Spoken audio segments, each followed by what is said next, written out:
Hi friends, ನಾನು 2 basic neck finishing ಹೇಳ್ಕೊಡ್ತಾ ಇದ್ದೀನಿ. ರೌಂಡ್ ಇದು ಫಸ್ಟ್ ಒನ್ನು. ಇದು ಕ್ಯಾನ್ವಾಸ್ ಯೂಸ್ ಮಾಡಿದ್ದೀನಿ. ಕ್ಯಾನ್ವಾಸ್ ಯೂಸ್ ಮಾಡೋದ್ರಿಂದ ಸ್ಟಿಚಿಂಗ್ ಮಾಡೋ ಕಷ್ಟನೂ ಆಗಲ್ಲ, ಫಿನಿಶಿಂಗ್ ನೀಟಾಗಿ ಬರುತ್ತೆ.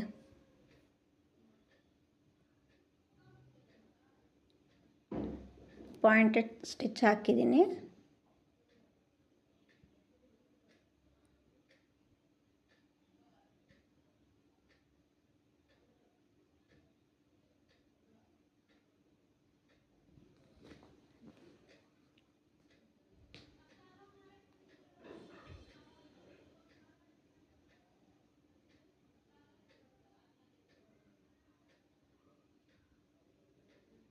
ನೋಡಿ, ಫಿನಿಶಿಂಗ್ ನೀಟಾಗಿ ಬಂದಿದೆ. ಇದು round neck. Next square neck. ಇದು ಬಂದ್ಬಿಟ್ಟು ಆ ಎಡ್ಜ್ ಪಾಯಿಂಟಲ್ಲಿ ನಾವು ನೀಡಲ್ಲಿ ನಿಲ್ಲಿಸ್ಬಿಟ್ಟು ಟರ್ನ್ ಮಾಡ್ಕೋಬೇಕು, ಹಾಗಾದರೆ ಶೇಪ್ ನೀಟಾಗಿ ಬರುತ್ತೆ.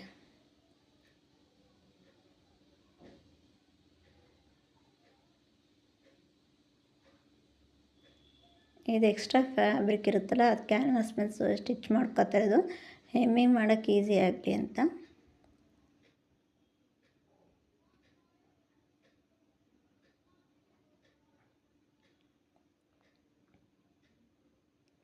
ನಾನು ರೌಂಡ್ ನೆಕ್ಕಿಗೆ ಆಲ್ರೆಡಿ ಸ್ಟಿಚ್ ಮಾಡಿದ್ದೆ, ಇದಕ್ಕೆ ಈಗ ಮಾಡಿ ತೋರಿಸ್ತಾ ಇದ್ದೀನಿ.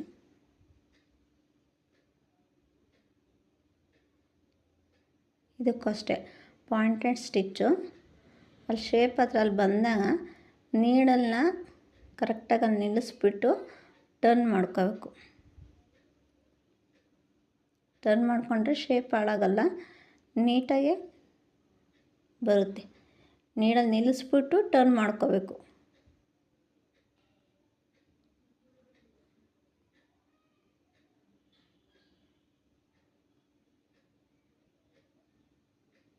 ನೋಡಿ, ಈ ಥರ.